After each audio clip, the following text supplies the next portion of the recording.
9/5/66 का।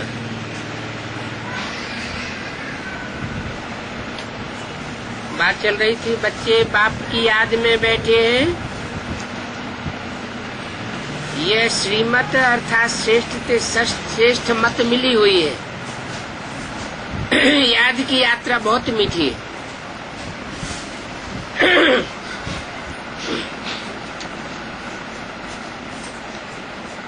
बच्चे नंबरवार पुरुषार्थ अनुसार जानते हैं कि जितना बाप को याद करेंगे उतना बाबा स्वीट लगेगा।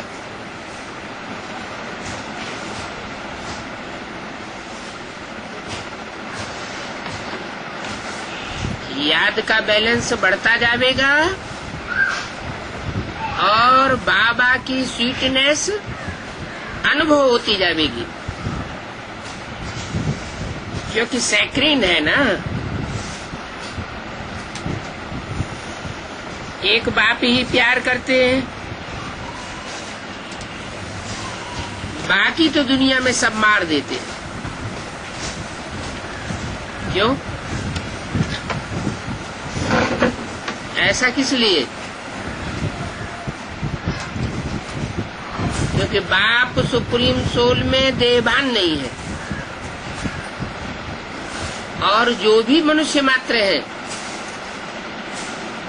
सब में देह भान आता है। देह भान की मार सारी दुनिया को अनुभव होती है। दुनिया सारी एक दो को ठुकराती है ना। बाप प्यार करते हैं तो उन बाप को तुम बच्चों ने ही जाना है, और कोई जानते भी नहीं है।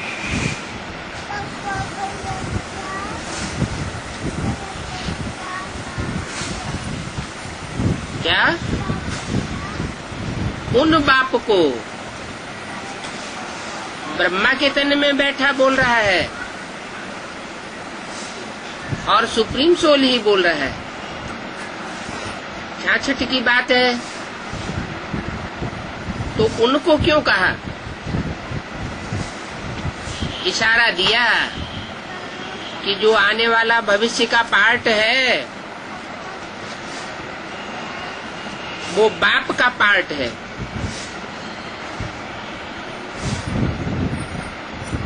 उनको सिर्फ तुम बच्चों ने जाना है। बाप तो इमर्ज करके बोलते हैं। बाप कहते हैं जो मैं हूँ और जैसा हूँ, और मैं कितना बड़ा हूँ बताओ। हमारा बाप कितना बड़ा है? कोई बच्चे ने कहा बिंदी, तो वंडरफुल बात है ना। है बहुत बड़ा बाप, लेकिन है बिंदी। परमपिता परमात्मा पतित पावन तुम्हारा बाप कितना बड़ा है तो कहते बिंदी है, और तो कोई जानते ही नहीं। बच्चे भी घड़ी घड़ी भूल जाते हैं। कहते हैं भक्ति मार्ग में तो बड़ी बड़ी चीजों की पूजा करते थे, बड़े बड़े शिवलिंग बनाते थे, और यहाँ ज्ञान मार्ग में कहते हैं कि परमात्मा परमपिता बिंदु है। अब बिंदु को याद कैसे करें?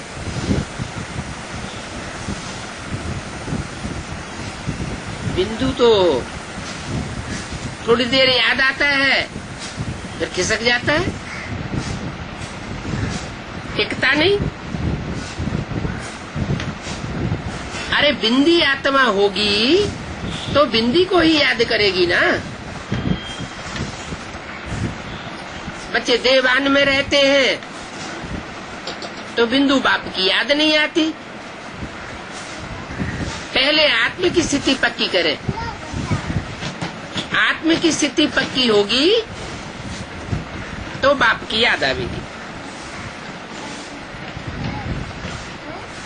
आत्मा जानती है हम बिंदी है, और हमारा बाप भी ऐसे ही है। आत्मा ही प्रेसिडेंट बनती है, आत्मा ही नौकर बनती है, सारा पार्ट बिंदी ही बजाती है। दुनिया में जो भी पार्टधारी है उनकी आत्मा बिंदी है, लेकिन बाप है सबसे जास्ती स्वीट। उस बाप को सब याद करते हैं, कहते हैं हे पतित पावन दुख हरता सुख करता आओ। अब तुम बच्चों को तो ये निश्चय है, हम जिसको बिंदी कहते हैं वो बहुत सूक्ष्म है, परंतु उनकी महिमा कितनी भारी है। बल महिमा गाते भी है, कहते हैं ज्ञान का सागर है, शांति का सागर है, परंतु समझते नहीं है कि वो कैसे आकर के सुख और शांति देते हैं। जो मीठे मीठे चिल्ड्रन हैं, हर एक समझ सकते हैं कि हम कितना पर श्रीमत पर चलते हैं। बच्चों को श्रीमत मिलती है सर्विस करने की, बहुत बीमार है, रोगी है, बेसमझ है और हेल्दी वेल्दी भी नहीं है। भारतवासी जानते हैं सतयुग में आयु बहुत बड़ी थी, एवरेज 125 वर्ष 150 वर्ष एवरेज आयु थी। हर एक अपनी फुल आयु पूरी करती थी। अभी जो बिल्कुल ही चीची दुनिया हो गई है और बाकी थोड़ा समय बचा है। मनुष्य बड़ी बड़ी धर्मशालाएं आज अभी तक बनाते रहते हैं, जानते नहीं है कि बाकी ये कितना समय चलेगा। मंदिर आदि बनाते हैं, लाखों रुपया खर्च करते हैं। अब इन मंदिरों धर्मशालाओं आदि की आयु कितनी होगी? तुम बच्चे जानते हो कि अभी ये मकानात तो टूटे कि टूटे। तुमको बाबा मकान आदि बनाने के लिए कब थोड़े ही कहते हैं।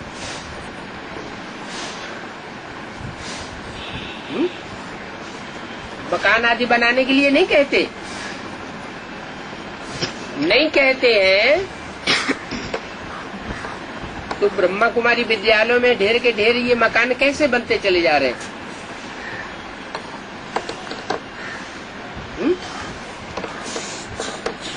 बाबा नहीं कहते तो ये डायरेक्शन किसका आता है? बाबा तो कहते अब तुमको कोई प्रॉपर्टी नहीं बनानी है,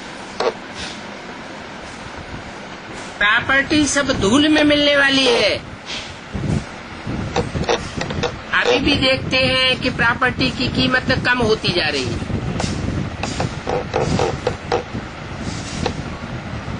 आगे चल करके थोड़ी विनाश की चिंगारी लगेगी और प्रॉपर्टी को कोई पूछेगा नहीं। हाँ, माउंट आबू में तो बच्चों को रहना है। विनाश होगा तो सब बच्चे इकट्ठे हो जाएंगे। जो बच्चे होंगे वो इकट्ठे हो जाएंगे। कौन से बच्चे? पहली लाइन में ही बता दिया, जो श्रीमत पर चलने वाले होंगे वो वहां इकट्ठे हो जाएंगे। अगर श्रीमत पर चलने वाले न हुए तो भाग जाएंगे। अव्यक्तवाणी में बोल भी दिया, मधुबन वालों को मधुबन छोड़ना पड़ेगा, ज्ञान सरोवर वालों को ज्ञान सरोवर छोड़ना पड़ेगा और गीता पाठशाला वालों को गीता पाठशालाएं छोड़नी पड़ेंगी। तो मधुबन छोड़ छोड़ के चले जाएंगे। उनके लिए ये भी बताया कि अटेंडम ये सब होगा, ताला भी नहीं लगाने देंगे।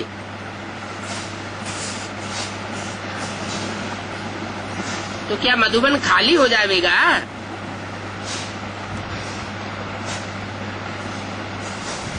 खाली हो जाएगा या बाप के बच्चों से भरपूर हो जाएगा? मधुबन श्रीमत पर चलने वाले बच्चों से भर जाएगा। अभी जो मकानात बनाते रहते हैं, प्रॉपर्टी बनाते रहते हैं, वो बाप के बच्चे नहीं है। दुनिया को कहते हैं तो दुनिया का विनाश होने वाला है, और खुद क्या करते हैं? प्रॉपर्टी बनाते रहते, कंक्रीट के मकान बनाते रहते हैं। बाकी माउंट आबू में तो मकानात बनने ही है, क्योंकि बच्चों को इकट्ठा होना है। इसलिए मुरली में बताया कि आगे चल के ये माउंट आबू सारा का सारा खरीद करना पड़ेगा।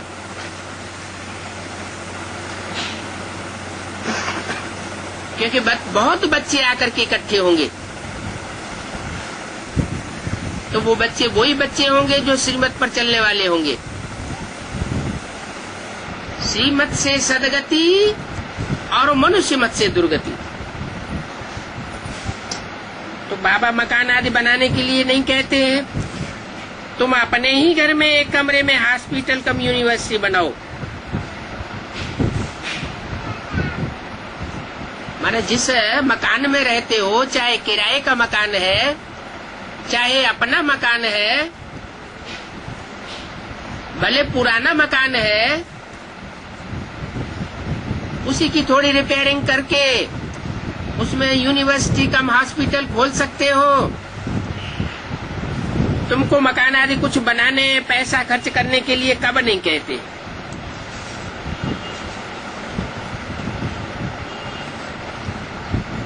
अपने घर में ही एक कमरा बना दो। ऐसे भी नहीं कि जहाँ घर में रहते हो उससे कहीं दूर दूसरा कोई कमरा बनाना है गीता पाठशाला के लिए। नहीं, हमारा तो लक्ष्य ही है नर से नारायण बनना और नारी से लक्ष्मी बनना। तो जो भी जिज्ञासु आते हैं गीता पाठशाला में, उनको भी हम यही लक्ष्य देते हैं कि नर से नारायण बनना है, नारी से लक्ष्मी बनना है। तो पहले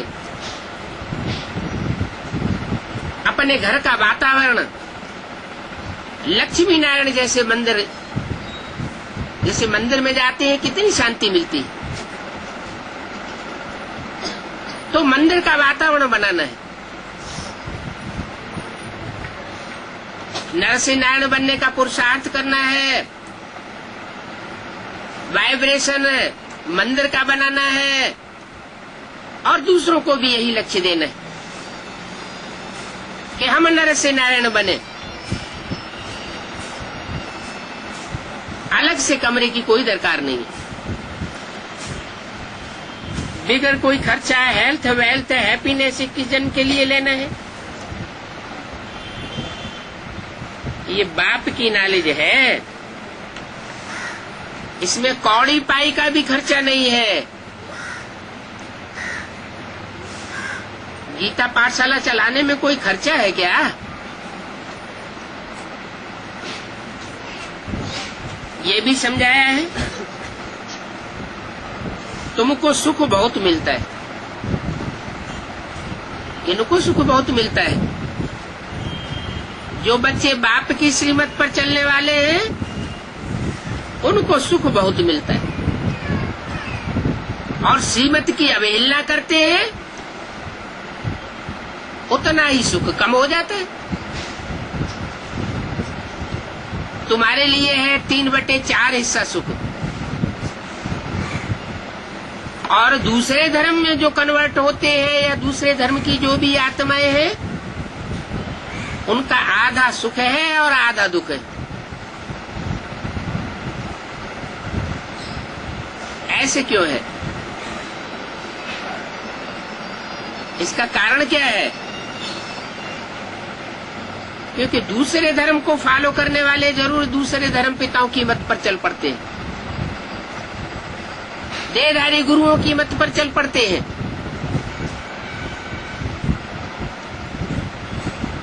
उनकी मत है नीचे ले जाने वाली, गड्ढे में गिराने वाली, दुख सहन कराने वाली। और बाप की मत है जन्म जन्मांतर का सुख कराने वाली। सुख माना सदगति और दुख माना दुर्गति।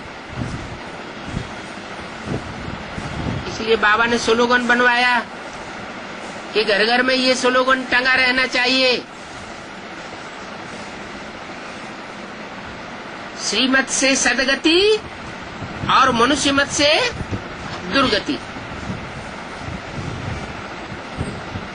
अनेक मनुष्य गुरुओं से दुर्गति, एक सदगुरु निराकार से सदगति। तो मनुष्यों की बुद्धि में बैठे कि वो एक कौन है जिसकी मत से सारी दुनिया की सदगति होती है। तुम जब तमो प्रधान बनते हो तब तुमको जास्ती दुख होता है। न आदि में और न सृष्टि के मध्य में तुमको जास्ती दुख महसूस होता है। तो वो भी ठीक है, जब तक जास्ती दुख नहीं होगा तो जास्ती सुख भी नहीं होगा। तो नीचे तो सबको गिरना है, लेकिन कोई आत्मा ऐसी होती है जो बहुत जल्दी नीचे गिरने लग पड़ती है, और कोई ऐसी होती है कि लास्ट जन्म में आकर के नीचे गिरती है। जैसे बोला है कोई बच्चे 82-83 जन्म भी सुख में रहते हैं, इसका मतलब अंतिम जन्म में आकर के दुख भोगते हैं। तो ये अंतर कैसे हुआ कि कोई आत्मा द्वापर के आदि से ही नीचे गिरने लग पड़ती है और कोई आत्माएं कलयुग के अंत तक भी अपने को नियंत्रित करके रखती है। इन बातों का फाउंडेशन कहाँ पड़ता है? वो फाउंडेशन का पीरियड कौन सा है, वो शूटिंग पीरियड कौन सा है? यही संगम युग। संगम युग में बाप का बच्चा बनने के बाद जो बच्चे अपने को कंट्रोल करते हैं श्रीमत पर चलने के लिए,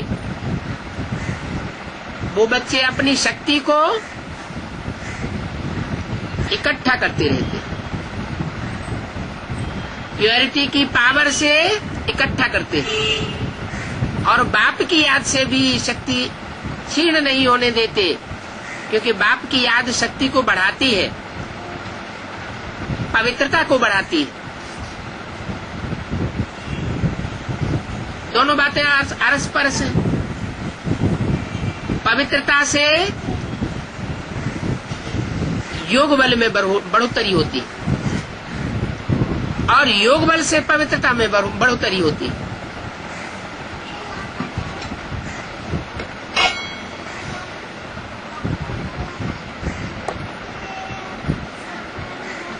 तो बताया तुम जब तमो प्रधान बनते हो तो जास्ती दुख मिलता है। जितना जितना तमो प्रधान बनते जावेंगे उतना दुनिया में दुख बढ़ता जाएगा। माना क्या कलयुग में सब दुखी होते हैं? आज की दुनिया में क्या सभी मनुष्य आत्माएं दुखी है? कुछ ऐसी भी तो मनुष्य आत्माएं देखी जाती है जो बहुत सुखी है, तन से भी स्वस्थ है, मन से भी स्वस्थ है, धन से भी भरपूर हैं, समय भी उनके पास बहुत होता है मौज मस्ती उड़ाने के लिए। संबंधियों से भी सुखी है, संपर्की और जो संसर्गी लोग हैं उनसे भी बहुत सुखी है।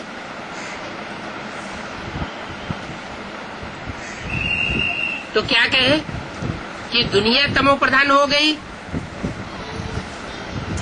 उनके ऊपर क्यों नहीं असर पड़ा? ये सारा ही शूटिंग के पीरियड का कमाल है। शूटिंग के पीरियड में कोई आत्माएं आदि में ज्ञान में आती है, कोई मध्य में ज्ञान में आती है और कोई अंत में ज्ञान में आती है। जो आत्माएं जब ईश्वरीय नॉलेज में आती हैं, निश्चय बुद्धि बनती है, तो वो सात्विक स्टेज में होती है। जब सात्विक स्टेज में होती है तो उनका सुख का मात्रा बढ़ जाता है, वो रिहर्सल हो जाती है। आजकल करिए दुनिया में जास्ती लोग दुखी हैं और थोड़े लोग सुखी हैं। तो कलयुग अंत में जो थोड़े लोग सुखी देखे जाते हैं, उन्होंने ये प्रारब्ध जरूर संगम युग में पाई है। ऐसे नहीं है कि उन्होंने सतयुग के आदि का सुख भोगा है, नहीं। वो आत्माएं अंत में जाकर के समझती है और जब निश्चय बुद्धि बनती है तो तन से, मन से, धन से ईश्वरीय कार्य में सहयोगी बन जाती है। और जब सहयोगी बन जाती है तो जे जितना सहयोगी वह उतना योगी। जास्ती योगी होगा तो जास्ती सुख का अनुभव करेगा। तो सारा शूटिंग के पीरियड में अपनी स्थिति के ऊपर मदार है। जो आत्मा जितना जास्ती ज्ञान की गहराई को समझती जाती है, वो हर समय हर टाइम पर अपने पुरुषार्थ के ऊपर विशेष ध्यान देती है और एक की श्रीमत पर चलने का पुरुषार्थ करती है। एक में बुद्धि उनकी टिकी रहती।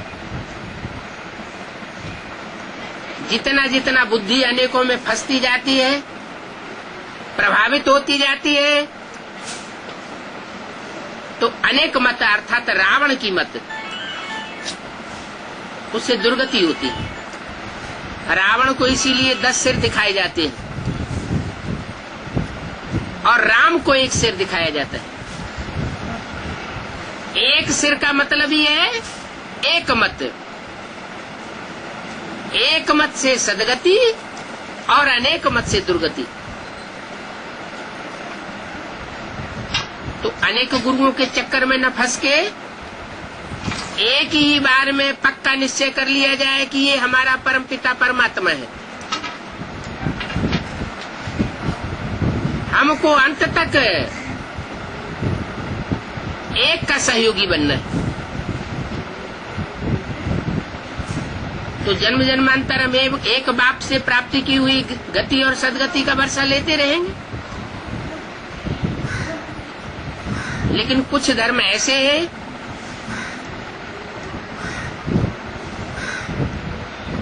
जो व्यभिचारी बनते हैं और व्यभिचार फैलाते हैं। बुद्धि एक जगह टिकने का सवाल ही नहीं। जैसे विधर्मियों में से पहला धर्म है इस्लाम धर्म। तो इब्राहिम जब से आते हैं तो जरूर पहले पहले कोई आत्मा पतित बनती है जिसमें उनको प्रवेश करना है।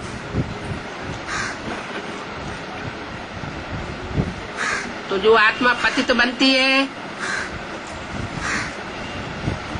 वो कौन से युग से आती होगी? इब्राहिम तो द्वापर के आदि से ही आया ऊपर से, लेकिन उसका जो आधार मूर्त होता है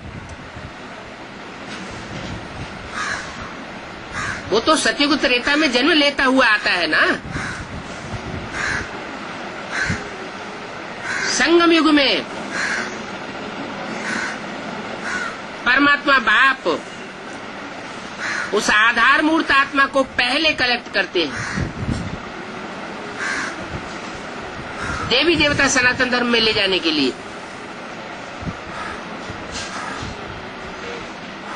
अब चूंकि वो दूसरे धर्म में कन्वर्ट होने वाली आत्मा है, पहले पहले कन्वर्ट होती है,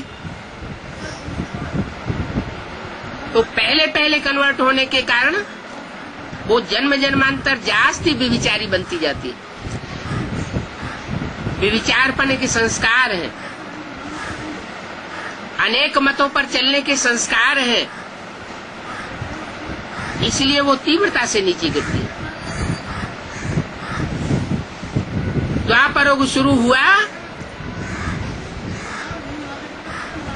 और आत्माएं भी नीचे गिरती है। कोई भी धर्म में कन्वर्ट होने वाली देव आत्माएं नीचे गिरती है, क्योंकि देवताओं में भी नंबरवार है। कोई देवात्मा ऐसी है जो द्वापर के आदि से ही कन्वर्ट होना शुरू हो जाती है, कोई देवात्मा ऐसे है जो अंतिम जन्म में जाके कन्वर्ट होती है, और कोई ऐसी है जो आदि से अंत तक कन्वर्ट होती नहीं। तो ज्यादा पतित कौन बनेगी? जो आदि से ही कन्वर्ट होना शुरू हो जाते हैं वो जास्ती नीचे गिरते हैं।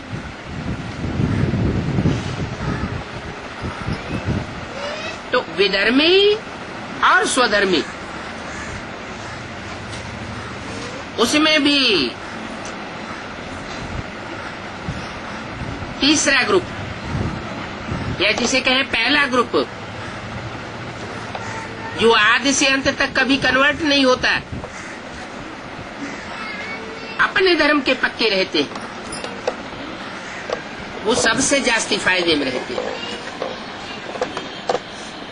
तो बाप भी बताते हैं, बच्चे श्रीमत से तुम जन्म जन्मांतर के लिए सुखी रहते हो, मीठे बने रहते हो, कड़ुए नहीं बनते हो। कड़ुआ माना दुखदाई और मीठा माना सुखदाई। जो सुखदाई होता है उसे देवता कहा जाता है, जो दुखदाई होता है उसे राक्षस कहा जाता है। मनुष्य ऊंचा उठता है तो देवत्व कहा जाता है, और मनुष्य जब नीचे गिरता है तो राक्षस कहा जाता है। तो मानवीय जीवन की ये 3 कैटेगरीज है। भगवान आकर के देवता बनाता है, और मनुष्य गुरु आकर के राक्षस बना देते हैं। मनुष्य ही या तो देवता बनता है, मनुष्य ही नीचे गिर करके राक्षस बनता है। अभी बाप कहते हैं, कोई कितना भी पतित हो गया, कितना भी नीचे गिर गया, परंतु मेरे को पहचान करके अगर मेरी मत पर चलता है तो मैं गारंटी देता हूं कि वो मनुष्य से देवत्व पद जरूर प्राप्त करेगा। असुरों को आकर के मैं देवता बना सकता हूं।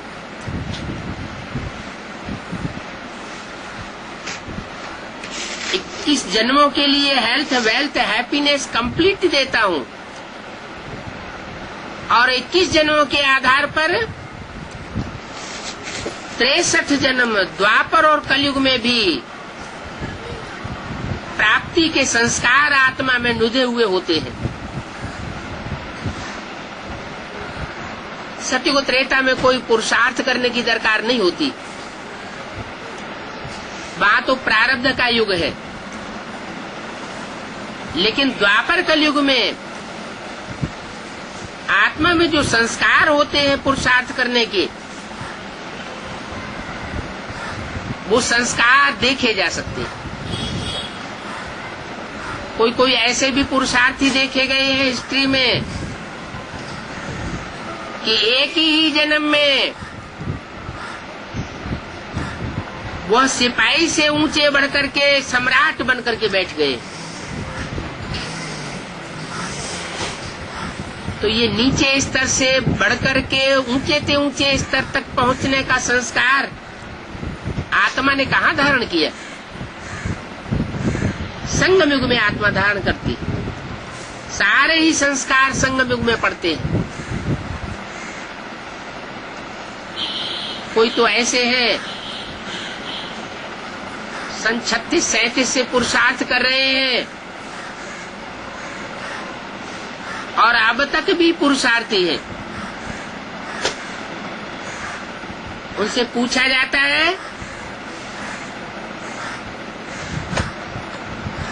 कि सहज राजयोग की अनुभूति कितनी होती है?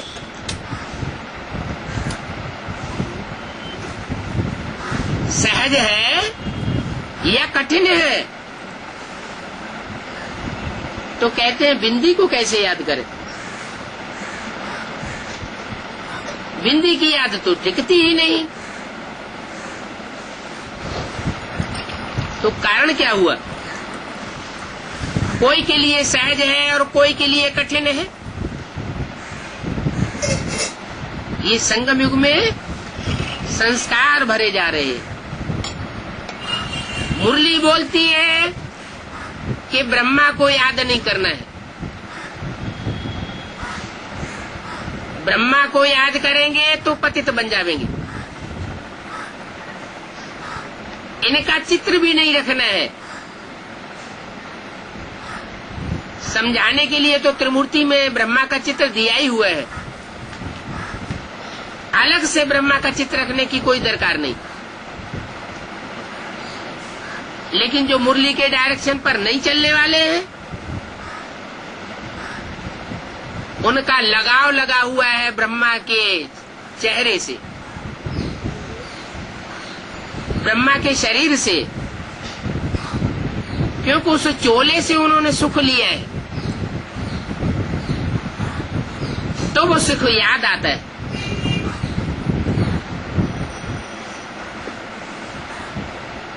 वो जो सुख याद आता है वो बिंदु रूपी स्टेज बनने नहीं देता।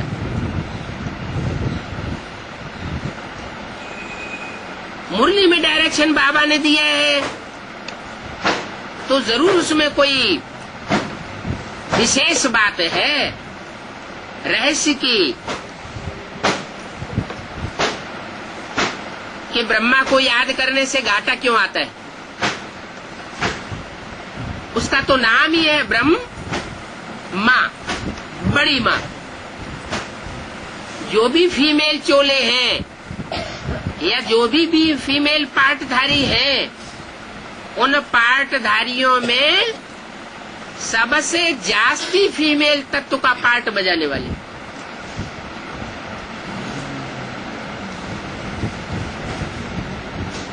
वैसे भी देखा जाए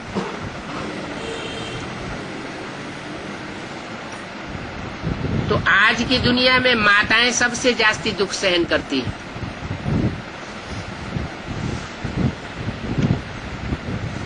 और पुरुष दुख सहाने के निमित्त बन जाते हैं। इसलिए मुरली में सब पुरुषों को दुर्योधन दुशासन बोल दिया। फिर ये भी बताया कि एक जन्म स्त्री और एक जन्म पुरुष बनती है आत्मा।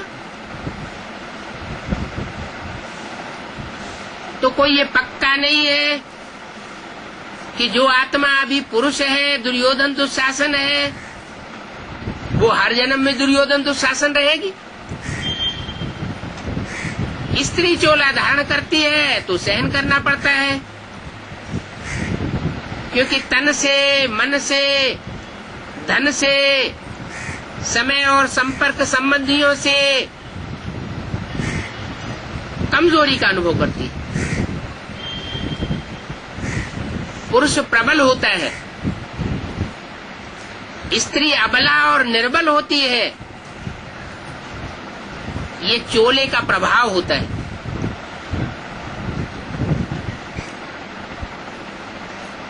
फीमेल और मेल, जैसे वायर होता है बिजली का, एक वायर धनात्मक और दूसरा वायर ऋणात्मक।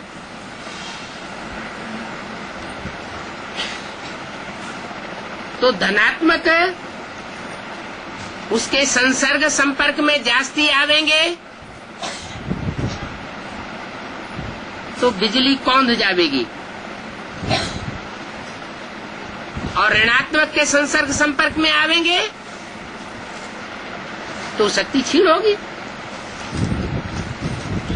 ऐसे ही ब्रह्मा का पार्ट, बड़ी मां का पार्ट, वास्तव में ये ब्रह्मा तुम्हारी जगदम्बा है, लेकिन माता को याद करने के लिए मुरली में कभी नहीं बोला। पुरुष का पूरक है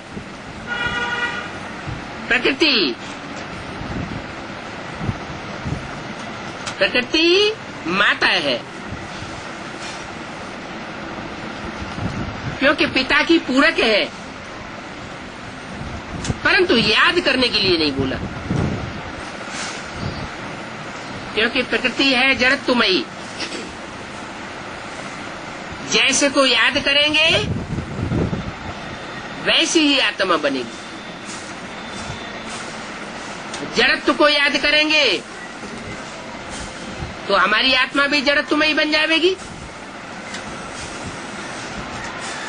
पुरुष है चैतन्य, प्रकृति है जड़।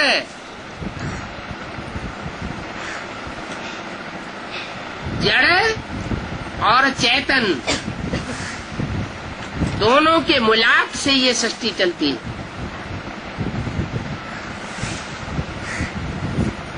लेकिन उत्थान कैसे होता है और पतन कैसे होता है? जैसे जैसे प्रकृति में पोल्यूशन बढ़ता जाता है, वैसे वैसे सृष्टि का पतन होता जाता है।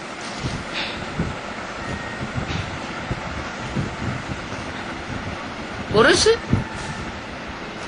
और परम पुरुष, हम सब आत्माएं पुरुष रूप है। परम पुरुष एक है। वो परम पुरुष, परमात्मा, परम पिता, परम पाठधारी आत्मा में प्रवेश करके पाठ बजाता है।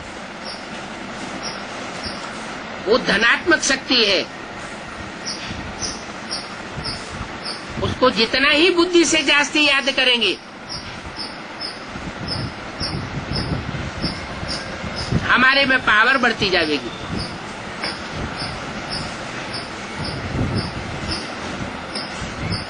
लेकिन कमजोर आत्माएं होती है,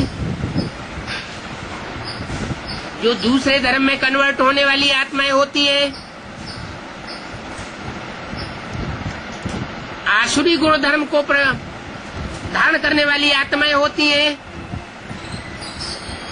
वो कमजोरी को पकड़ लेती है।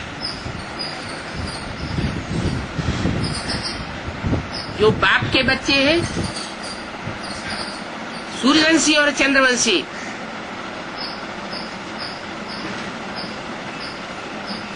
वो भी दो प्रकार के। सूर्यवंशी अटल है और चंद्रवंशी थोड़े लूज है। ज्ञान चंद्रमा ब्रह्मा अर्थात माता, ज्ञान सूर्य अर्थात पिता।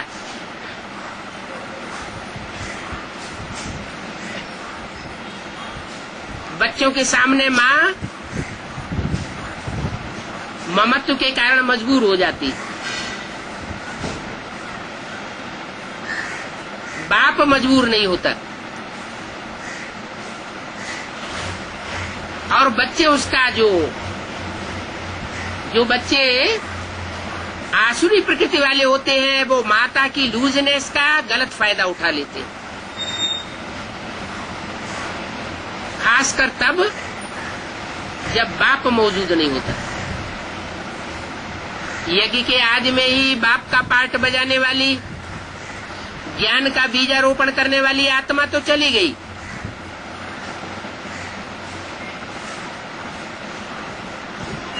माँ के रूप में पार्ट बजाने वाले ब्रह्मा के रूप में सारा कारोबार का भार आ गया।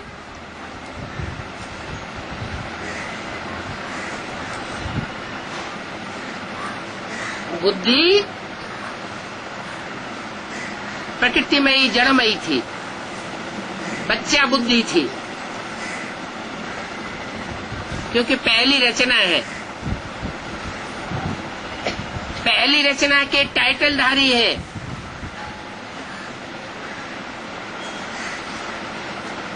ब्रह्मा, ओरिजिनल ब्रह्मा पहली रचना है और टाइटलधारी ब्रह्मा फर्स्ट क्लास रचना,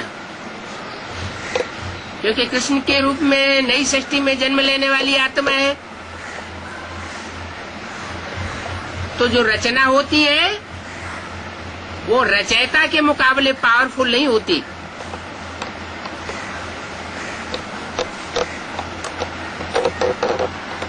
थोड़ी कमजोर होती है। जब तक बाप समान पुरुषार्थ न बन जाए तब तक।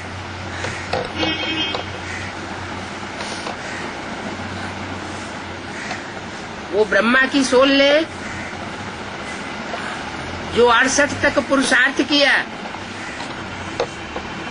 ज्ञान को ग्रास्प किया, वो बच्चा बुद्धि का पुरुषार्थ किया, क्योंकि ज्ञान की गहराई को माँ का पार्ट अथवा बच्चे का पार्ट उतना नहीं पकड़ता जितना बाप पकड़ता है। बाप होता है बाहर की दुनिया में घूमने वाला और माँ होती है चार दीवारी के अंदर रहने वाली। बुद्धि का उतना विकास नहीं होता,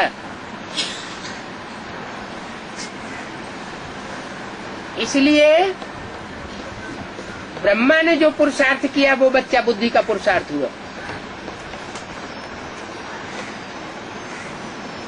लेकिन मुरली में ये भी बोला हुआ है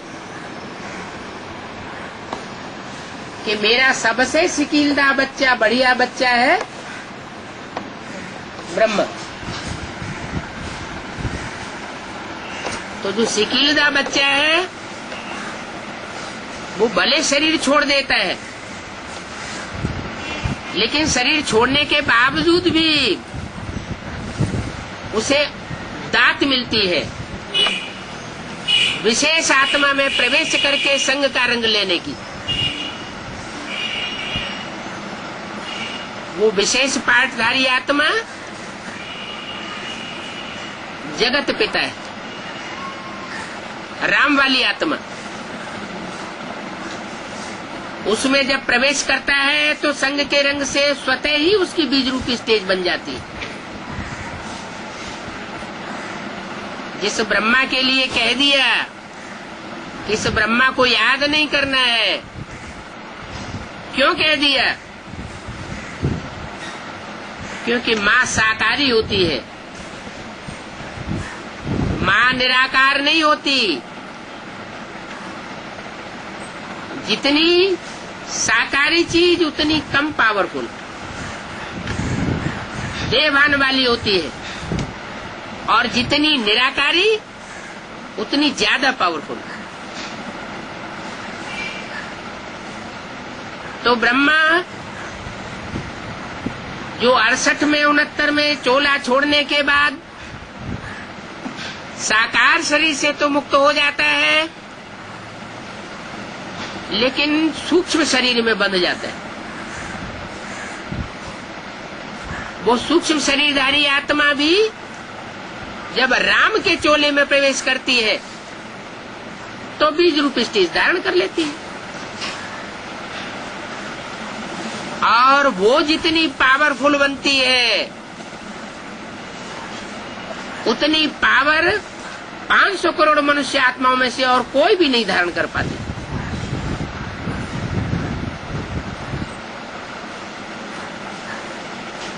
इसलिए वो एक धर्मराज का पार्ट बजाने वाली बनती है। धर्मराज है धर्म का राजा, धारणाओं का राजा। ऐसे ब्रह्मा के रूप में भी उन्होंने धारणा का पार्ट बजाया। लेकिन सहन शक्ति जो सब शक्तियों का, सब गुणों का राजा है, उसकी पराकाष्ठा का पार्ट बजाया। सामना करने की शक्ति का पार्ट नहीं बजाया, जो बाप का विशेष गुण धर्म है। उसकी पूर्ति ब्रह्मा की सोल जब राम वाले चोले में प्रवेश करती है तो संग के रंग से वो पूर्ति हो जाती है। और बाप उसी मां को आगे करता है असुरों का संहार करने के लिए।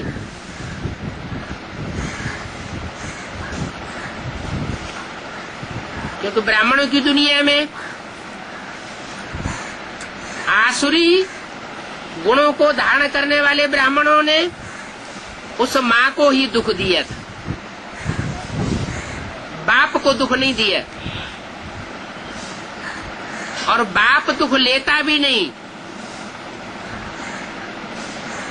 तो जो मां दुख का बंधन बांधती है बच्चों के साथ, वही मां की सोल राम वाले चोले में प्रवेश करके इतनी सशक्त बन जाती है कि बच्चों का पूरा मुकाबला कर लेती है। शेरनी शक्ति का पार्ट बजाती है। और फिर उस रूप की पूजा होती है ब्रह्मा की जगदम्बा के रूप में। ब्रह्मा के रूप में पूजा नहीं होती, जगदम्बा के रूप में पूजा होती है।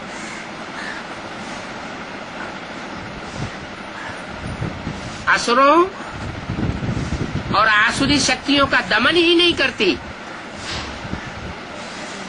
दुर्गुणों को दूर करने वाली दुर्गा ही नहीं बनती, स्वर्ग के गेट खोलने के निमित्त भी बनती है। और जो भी मात्र शक्तियां हैं ब्राह्मण परिवार की, उन सबका सहयोग लेकर के ये कार्य संपन्न करती है।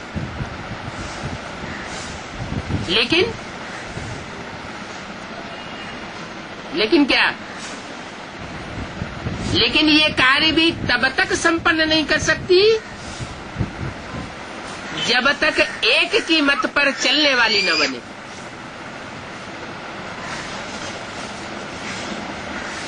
अनेक बच्चों से प्रभावित होकर के जब तक चलती है तब तक माता की दुर्गति होती है।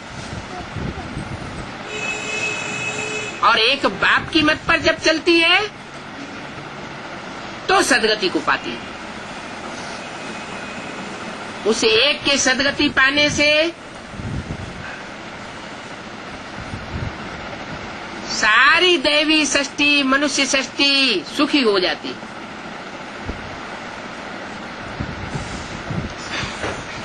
इसलिए बोला एक के पावन बनने से सब पावन बन जाते हैं, एक के पतित होने से सब पतित हो जाते हैं। तो वो एक कौन?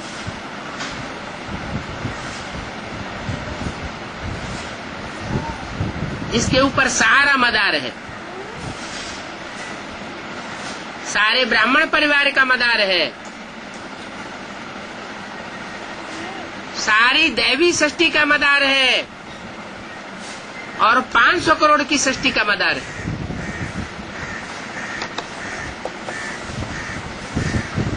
वो है एकमात्र शक्ति। माता, ओ माता, तू है जग की भाग्य विधाता। दाढ़ी मूछ वाला ब्रह्मा नहीं भाग्य विधाता है, वो मात्र शक्ति भाग्य विधाता बनती। उसमें भी भाग्य को विधान करने वाली ब्रह्मा की सोल है। जो ब्रह्मा की सोल बीज रूप स्टेज धारण करने के बाद बहुत पावरफुल बन जाती है। जो आज तक कोई कार्य मनुष्य गुरु नहीं कर सके, वह कार्य परम पिता परमात्मा मात्र शक्ति के द्वारा कराते।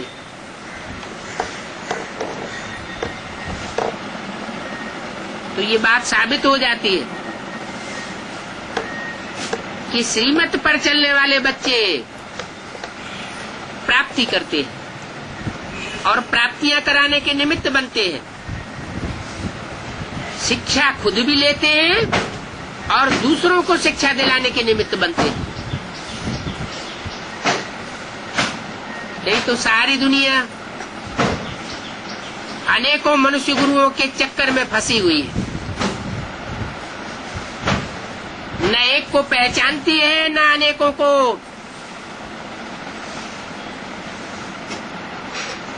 अनेकों को छोड़ने का मौका मिलता है। अनेकों में फंसते जाती है बुद्धि, तो बुद्धि चकनाचूर होती जाती है।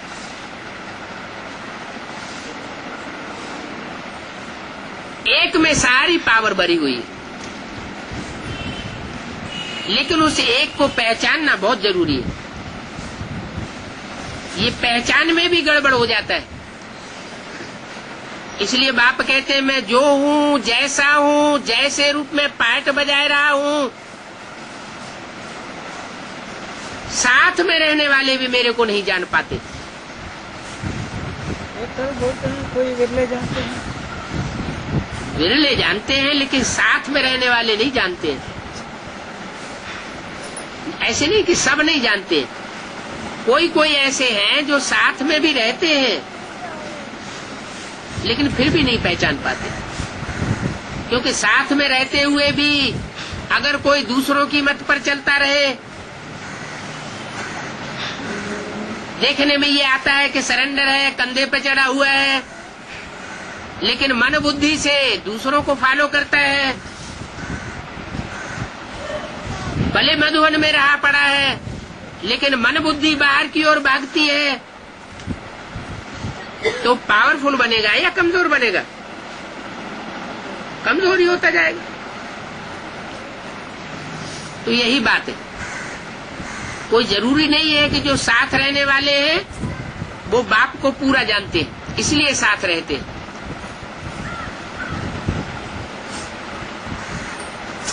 इसलिए बोला बाहर वाले ले जावेंगे और अंदर वाले रह जावेंगे। इसका ये भी मतलब नहीं है कि सारे ही बाहर वाले ले जावेंगे, फिर तो ढेर सारी मालाएं बनानी पड़े, क्योंकि 500 करोड़ सारे ही तो बाहर वाले हैं।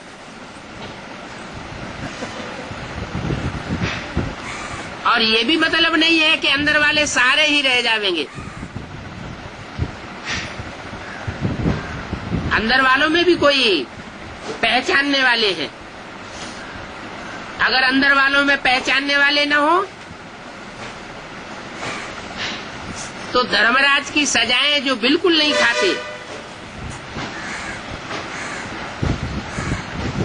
धर्मराज की पिटाई से बिल्कुल महफूज रहते हैं, वो कैसे निकलेंगे?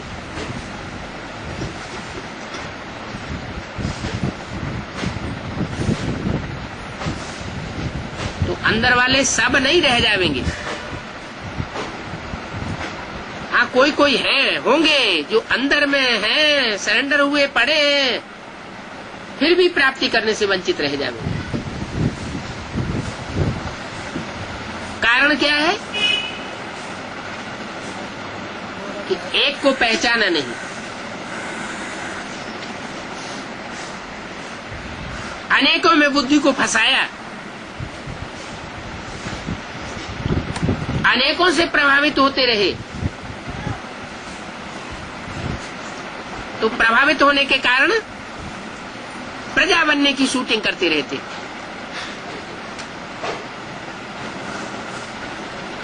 जो दूसरों से प्रभावित होता है वो प्रजा बनता है। जो दूसरों के संग में रहे, नजदीक में रहे लेकिन प्रभावित न हो, वो राजा बनता है। पावरफुल आत्माएं कभी भी दूसरों से प्रभावित नहीं होंगी। कोई ने थोड़ी सी ग्लानि कर दी, कोई ने गाली गलौज दे दिया, कोई ने उलट पुलट बोल दिया, दूसरों के सामने बेइज्जत कर दिया और प्रभावित हो गए, अवस्था नीचे गिर गई, तो क्या साबित होता है? प्रजा बनने वाली क्वालिटी की आत्मा है या राजा बनने वाली आत्मा है?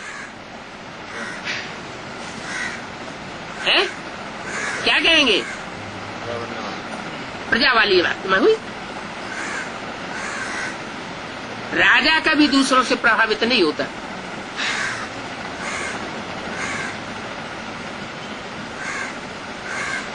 तो अपने पुरुषार्थी जीवन में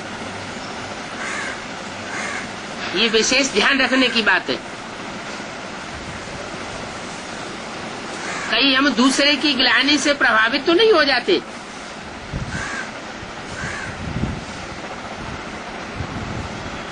दूसरे के उल्टे सीधे वचनों से हमको घाव तो नहीं लग जाते।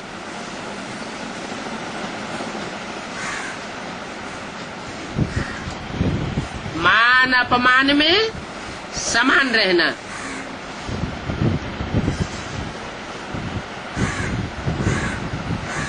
उसको कहेंगे पावरफुल आत्मा। और ऐसे पावरफुल वही बनते हैं जो एक के ऊपर आस्था रख करके चलते हैं। ऊंचते ऊंचे एक को पहचानते हैं।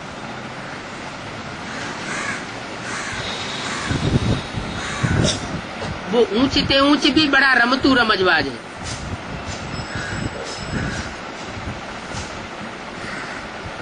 सुबह का अमीर और शाम का फकीर का पार्ट बजाता है। कभी छोटा रूप धारण कर लेता है और कभी बड़े से बड़ा रूप धारण करता है।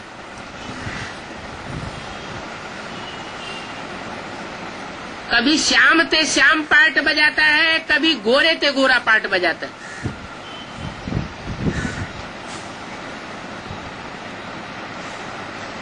श्याम पार्ट बजाता है तो भी ऊंचा है, और गोरे ते गोरा पार्ट बजाता है तब तो ऊंचा है ही।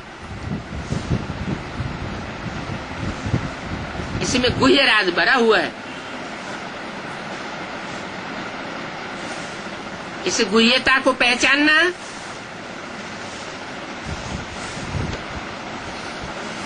यही ज्ञान का रहस्य। ओम शांति।